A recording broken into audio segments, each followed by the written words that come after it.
Practice set 1.2 प्रॅक्टिसच्या याच्यामध्ये मराठीतून आपण प्रॅक्टिस उच्चार करताना बऱ्याचदा स्पेलिंगमध्ये अशी गफलत होऊ शकते. PRACTISE प्रॅक्टिस असते, त्याला प्रॅक्टिस वगैरे. आम्ही क्रिकेटच्या प्रॅक्टिसला चाललो म्हणलो, कोणती प्रॅक्टिसकडे असे वेगवेगळे शब्द आपल्या आष्टीमध्ये वापरले जातात. गाव आहे आपलं. तर पान क्रमांक 12 वरती एक्झाम्पल नंबर 2 तुम्हाला दिलेलं आहे. सॉल्ड एक्झाम्पल ते आज मी तुम्हाला समजावून सांगतो. नंतर आपण प्रॅक्टिस सेट 1.2 ला सुरुवात करूया. तर आत्ताच तुम्ही सोडवलं.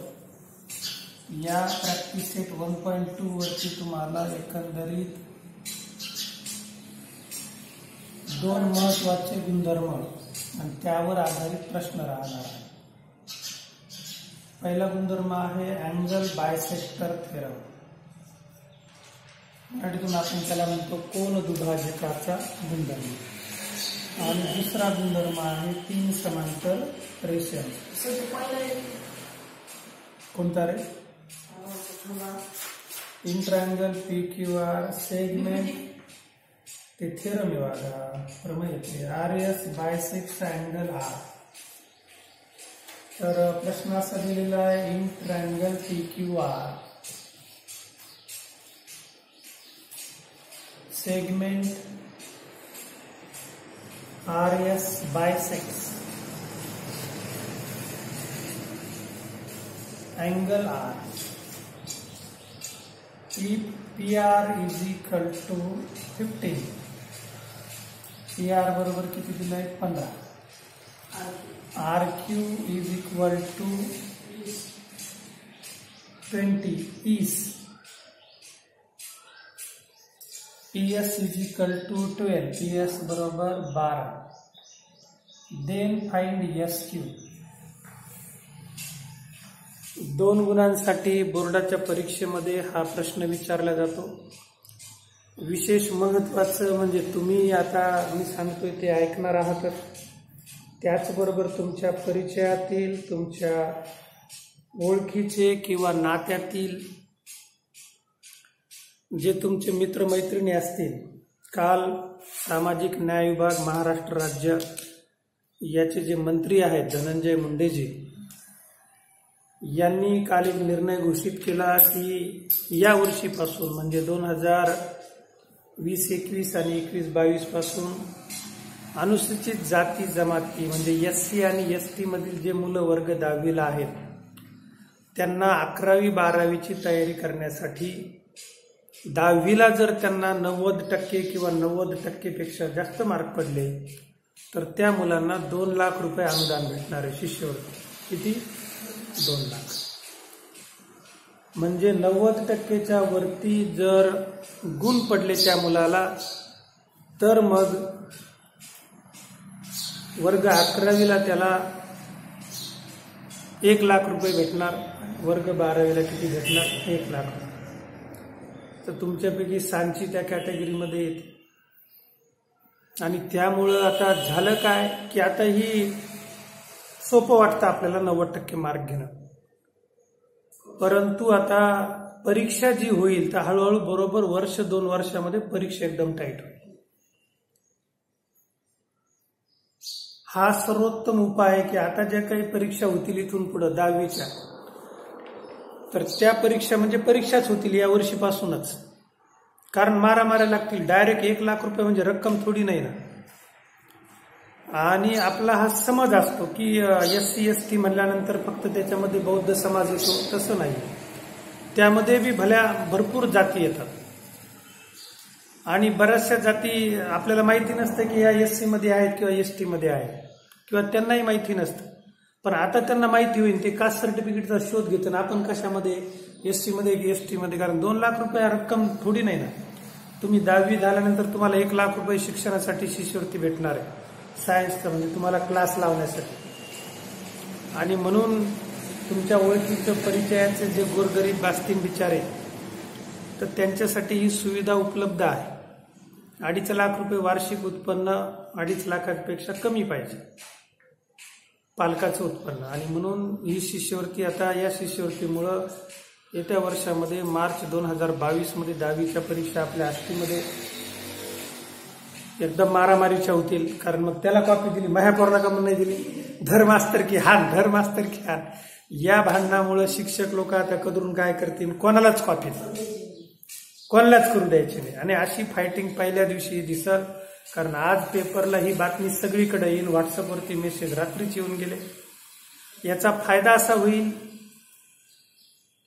की महामानव डॉक्टर बाबासाहेब आंबेडकरांनी रिझर्वेशन मंजूर करून घेतल्यानंतर सुद्धा जितक्या प्रमाणामध्ये शैक्षणिक विकास हा व्हायला पाहिजे होता दलित पददलित समाजाचा, तो आज तेवढा झालेला नाही. शिकतच नाहीत मुलं. सगळ्या सुविधा आहेत. 10वी झाल्यानंतर डिप्लोमाला गेलं तर 22,000 रुपये शिष्यवृत्ती वर्षाला. पोरं शिकतच नाही. सांगितलं तरी नको म्हणते, त्यांना इकडेच गोडी वाटते. 8वी 9वी झाले, हमाली करणार, मिस्त्रीच्या राजाच्या हाताखाली कामं करणार, 300 रुपये रोज, आणि त्याच्यात मुलांना आनंद वाटतो. आणि घरच्याला वाटतं जाऊ दे शिकून काय होणार आहे. असा प्रकार आहे. परंतु आता निश्चितच 1 लाख रुपये अमाऊंट म्हणल्यानंतर आता हा समाज मोठ्या जोमाने शिकायला लागेल आणि शिकल्यानंतर तो मुख्य प्रवाहात येईल. तसं तर मी वारंवार सांगत असतो की शिक्षण हे महत्वाचंच आहे. आता मी सांचीचं उदाहरण सांगितलं, तेच जर सांचीची आई जर शिकलेली नसते,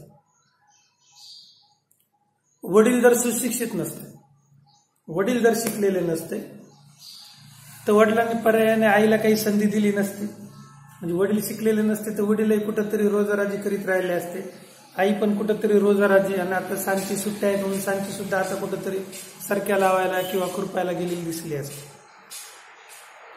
तर हा बदल होतो. किंवा मग सांचीच्या वडिलाबरोबरचे इतर जे त्यांचे मित्र होते जे शिकले नाही, किंवा सांचीच्या मम्मी सोबतच ज्या त्यांच्या मैत्रिणी होत्या त्या शिकल्या नाही, आज त्यांचं लिव्हिंग स्टँडर्ड काय आहे, सांचीच्या मम्मीचं लिव्हिंग स्टँडर्ड काय, हा फरक शिक्षणाने निर्माण होतो.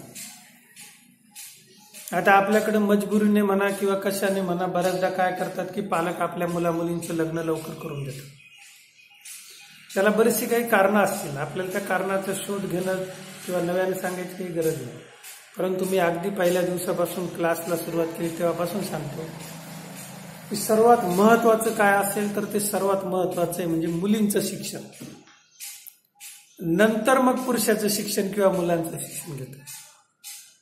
आणि म्हणून जास्तीत जास्त मुलींनी आपण स्वतःचा कटाक्ष राहायला पाहिजे की आपण 10वी झाल्यानंतर 12वी झाल्यानंतर ग्रॅज्युएशन तिथपर्यंत आपण ह्या गोष्टी रोखल्या पाहिजे, कुठंतरी पालकांना समजावून सांगून. कारण पुढची जी 60-70 वर्ष आयुष्य तुम्ही जगणार आहेत तर त्या आयुष्य जगत असताना तुम्हाला या शिक्षणाचा उपयोग होईल. आता बघा, ज्यांना असं वाटलं की आपली गरिबी, आपल्या 10वी नंतर शिक्षण होऊ शकत नाही, त्यांनी 7वी 8वीला शाळा सोडून दिली असेल किंवा अशा त्या मुली असतील. आता ही संधी नवीन निर्माण झालेली आहे. वर्षाला 1 लाख रुपये भेटणार, 12वीला 1 लाख रुपये भेटणार, इंजिनिअरिंग, मेडिकल, IIT, JEE. कारण बऱ्याचदा काय होतं की गरिबीमुळे शहरातल्या, आता इथं मला तुमच्यापैकी बऱ्याच जणांची परिस्थिती माहिती असते, आपण फी सोडून देतो, बरेचसे मुलं देतही नाही.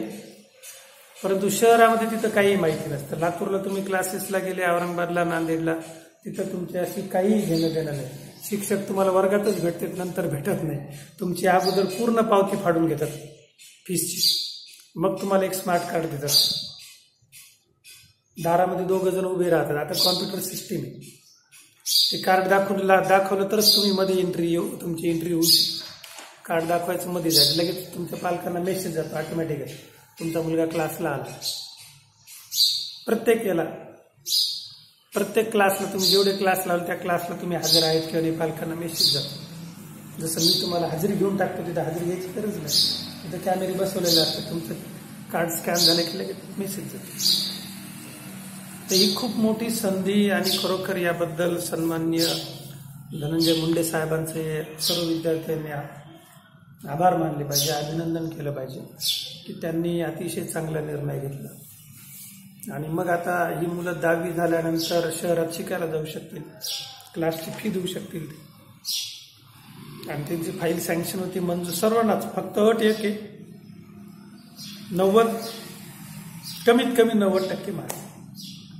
मग आता साधारणतः आपल्या आष्टीचं उदाहरण जर घेतलं तर आष्टीमध्ये 2-3 शाळा इथं सेंटरला येतात आपल्याकडे. आणि मग 101 विद्यार्थी राहतील, सगळे विद्यार्थी एका वर्गात थोडीच, सगळीकडे राहतील. सरसकट लोक कॉप्या करू देतील का? देणार नाहीत ना. आणि मग ही भांडणं आता सुरू होणार, हे तुम्ही लक्षात घ्या तुमच्या वेळेस. कारण मग समजा जिल्हा परिषदला सेंटर आहे, लालबहादूरला सेंटर आहे, काही SC ST मुलं या ठिकाणी, काही जिल्हा परिषदला, काही लालबहादूरला आहे. मग सगळेच पालक मिळून म्हणतील बा जे हुशार आहे ना त्याला पेपर लिहू द्या, कोणी कोणाला कॉपी द्यायची नाही. कारण यांच्यातच मारामाऱ्या लागतील ना कॉप्या देणाऱ्यांमध्ये. आणि म्हणून तुम्ही लवकरात लवकर सावध व्हा आणि अभ्यासाला सुरुवात करा. लक्षात. तर बघूया आता या गणिताकडे. कोन दुभाजकाचा गुणधर्म आहे. जेव्हा केव्हा तुम्हाला अँगल बायसेक्टर दिसलं बायसेक्स की ओळखायचं आपल्याला कोणता गुणधर्म वापरायचा, कोन दुभाजक. मग ही आकृती आपण सोडवताना आपल्या सोयीप्रमाणे फिरवून घ्यायची. कोणता कोन दुभाजक आहे R, लगेच हा त्रिकोण आपण असा काढून घ्यायचा आपल्या सोयीप्रमाणे. कोन दुभाजक काढला, एकदम इझी. कोणता आहे कोन दुभाजक R. नंतर इकडच्या बाजूला कोणता आहे P, खालच्या बाजूला कोणता आहे Q, इकडं कोणता आहे S. जसं मोबाईलमध्ये आपण आकृती फिरवतो, व्हिडिओ फिरवतो, त्यानंतर काय चित्र फिरवतो, फोटो, तसं फिरवून घेतलं. हे दोन दुभाजक, दोन लड्डू म्हणजे दुभाजक असतात. मग PR बरोबर किती दिलेलं आहे 15, RQ बरोबर किती दिलेलं आहे 20, ज्याला आकृतीत 20 म्हणते. PS बरोबर दिलेलं आहे 12, आपल्याला काढायचं SQ. आणि मग उत्तराला सुरुवात करताना in triangle PQR RS is bisector of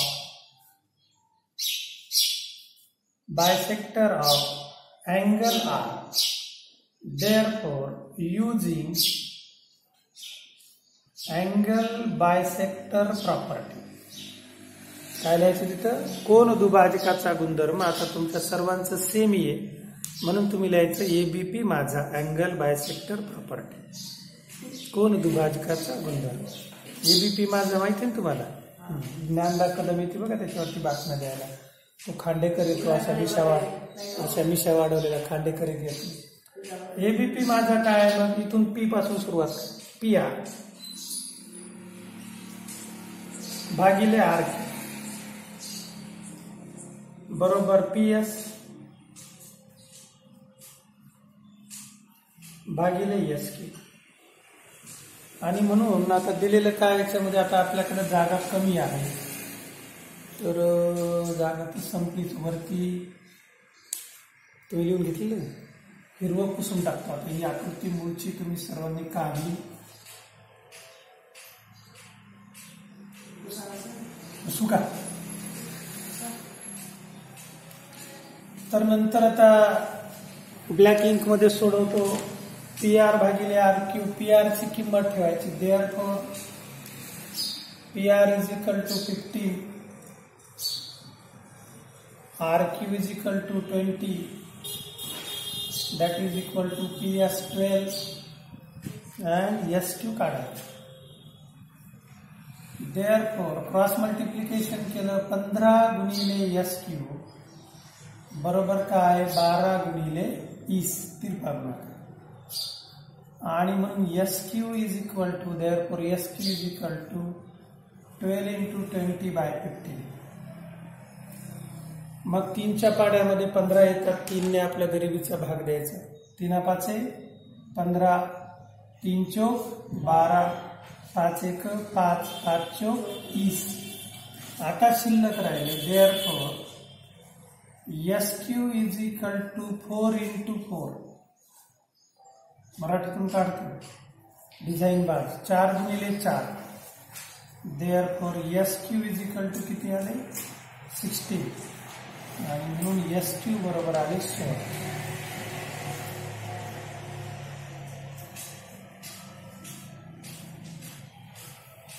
आला प्रश्न लक्षात. एकदम इझी आहे, सोपा आहे. सोडवलाय तुम्ही सर्वांनी, लिहून घ्यायचा. तुम्हाला लिहून घ्यायचा, बरं लिहा मग पटकन लिहायचं. बघा लेंथ असेल काही मी नव्याने तुम्हाला शिकवलेलं असेल तर लिहून घ्या आपण. त्यानंतर आपल्याला ऍक्टिव्हिटी पूर्ण करायची आहे. 1-2 मिनिटांमध्ये तुम्ही व्यवस्थित लिहून घ्या. सकाळी सकाळी चला तर भरपूर गप्पा झाल्या. आता activity page number 12.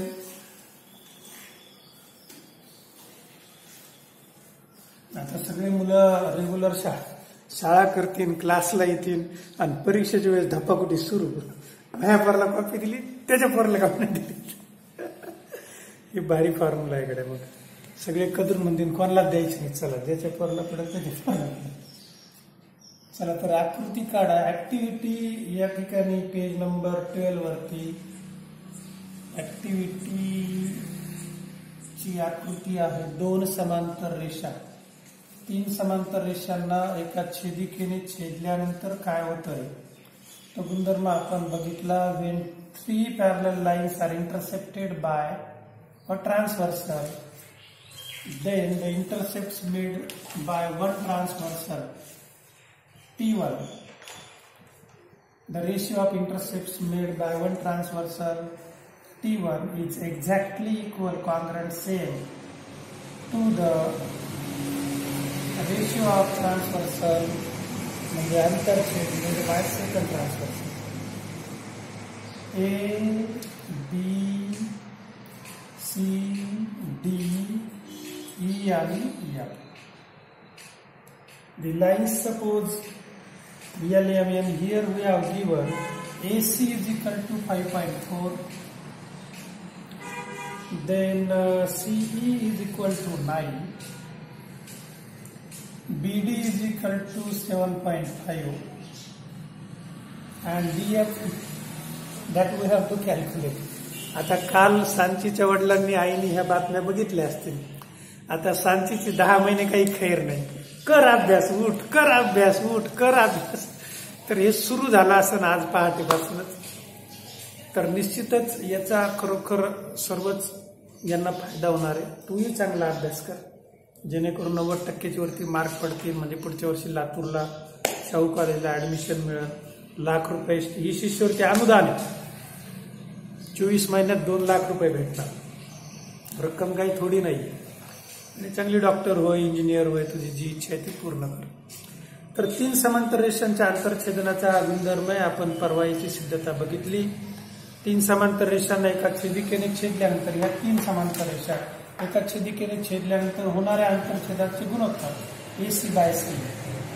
When 3 parallel lines are intersected by a transversal, then the ratio of intercepts formed on a first transversal, that is AC/C, is equal to, ते सारखं असतं. कशाचं?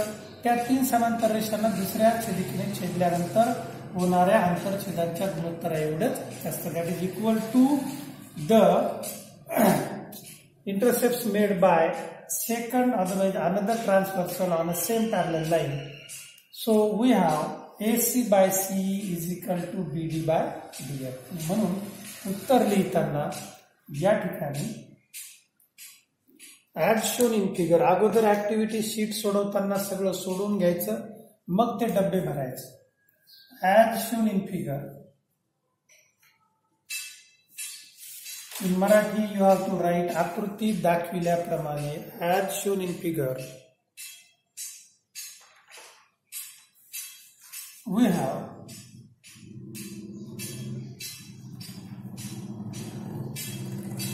AB parallel to CD parallel to EF given दिलेला and T1 and T2 be the transversal. आपण त्यांना नावं दिले. T1 and T2 be the transversal म्हणजे छेदिका. Therefore, by the property of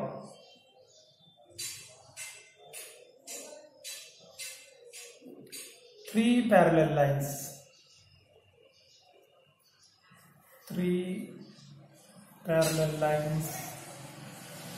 and transversal,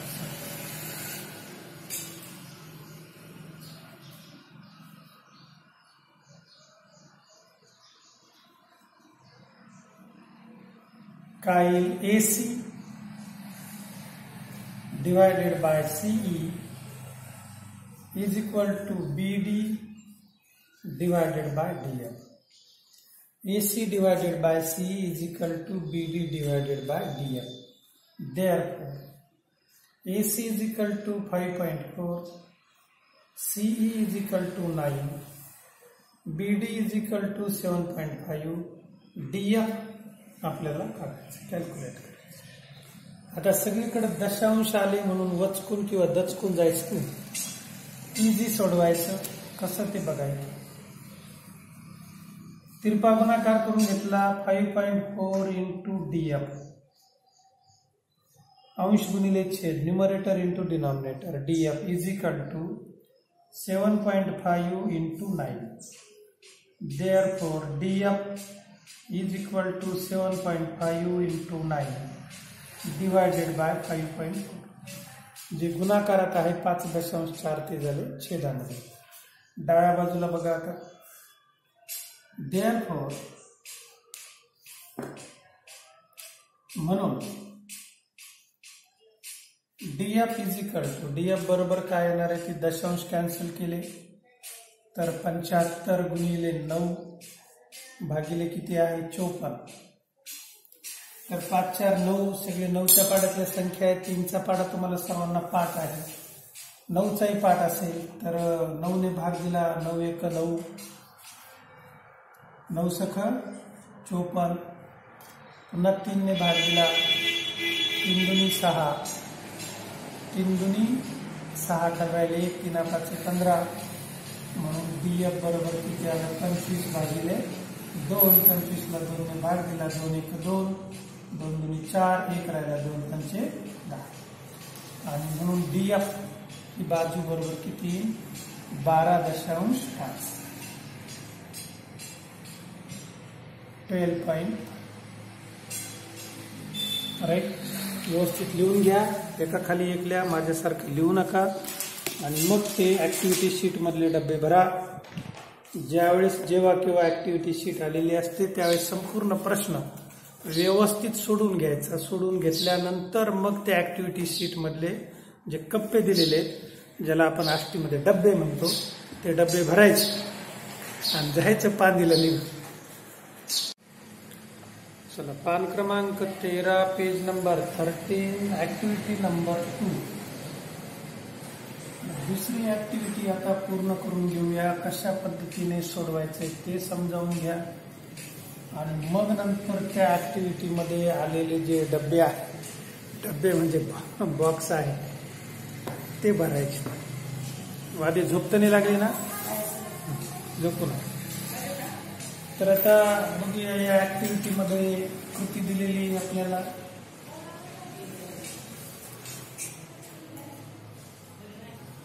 ज्यामध्ये ईडी रेषा खाली, E D parallel to BC, in triangle ABC, ray BD bisects angle ABC, BD bisects ABC. This one in Marathi that is Kondubhaja. Another one A dash D dash C is given. So first one that is, उत्तराला direct सुरुवात करून घेऊया. तुमच्याजवळ प्रश्न आहेत. We have to prove that AB by BC is equal to AE by EB. So given काय काय दिले प्रश्नामध्ये ते लिहूया. Given BD is ray BD is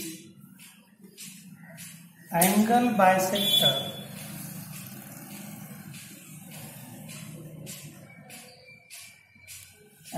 bisector of angle कोणता आहे ABC.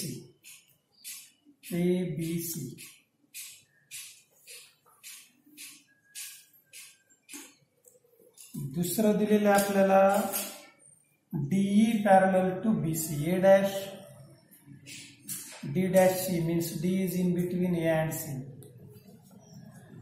DE parallel to side BC, this one.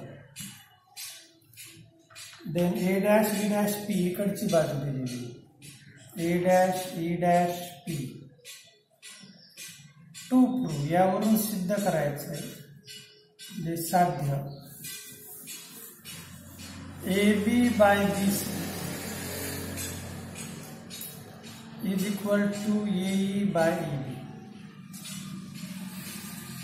तर परीक्षेमध्ये पक्क लक्षात ठेवायचं की कोण दुभाजक दिसला angle bisector, then you have to use angle bisector property. There is parallel lines in a triangle, समांतर रेषा दिसल्या त्रिकोणामध्ये की तुम्हाला काय वापरायचं, BPT means basic proportionality theorem, प्रमाणाचे मूलभूत प्रमाण. पक्क लक्षात ठेवायचं, समांतर रेषा दिसली त्रिकोण दिसला की प्रमाणाचे मूलभूत प्रमाण. तीन समांतर रेषा दिसल्या की ते आंतरछेदनाचाच गुणधर्म येणार. अँगल बायसेक्टर लिहिलेला असेल कोण दुभाजक, तर at the time you have to use angle bisector property, एक कंपल्सरी. आता इथं काय दिलेलं आहे आपल्याला, angle bisector plus parallel line, हे दोन्ही एक थेरम आणि एक गुणधर्म एकत्र आहे आणि म्हणून सिद्धता प्रूफ. नेहमीप्रमाणेच आपली tagline as shown in figure.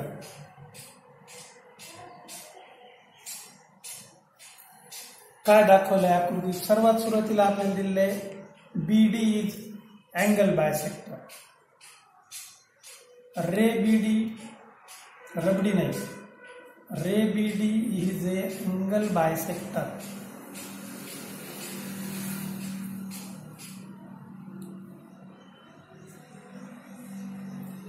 Angle bisector of angle ABC.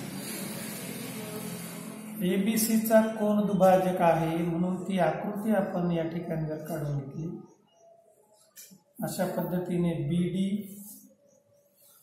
या ठिकाणी ए बी आणि सी. देअरफॉर म्हणून by angle bisector property A B P, A B by B C ह्या शिरोबिंदूपासून सुरुवात केली. A B by B C is equal to A D by D C, equation number 1. कळाली इथपर्यंत? एकदम इझी पार्ट आहे, हा तुमच्या लक्षात आलं.